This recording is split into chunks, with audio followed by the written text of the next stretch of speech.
રોહિકા છે આદરપૂર્વક એમના ચરણ કમળ ધોયા છે, પવિત્ર આસન ઉપર એને બેસાડ્યા છે, પૂજા કરી છે, યાજ્ઞવલ્કજીના સુયશનું વર્ણન કરી અત્યંત પવિત્ર કોમળ વાણીથી હાથ જોડી અને પ્રાર્થના કરે છે, હે નાથ, મારા મનમાં એક મોટો સંશય છે.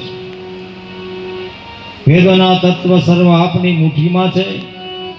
આપ વેદોના તત્વને જાણનારા હોવાથી મારા સંશયને નિવારણ કરી શકો છો. મારા સંશયને કહેતા મને કોઈ જાતનો ભય નથી, મને કોઈ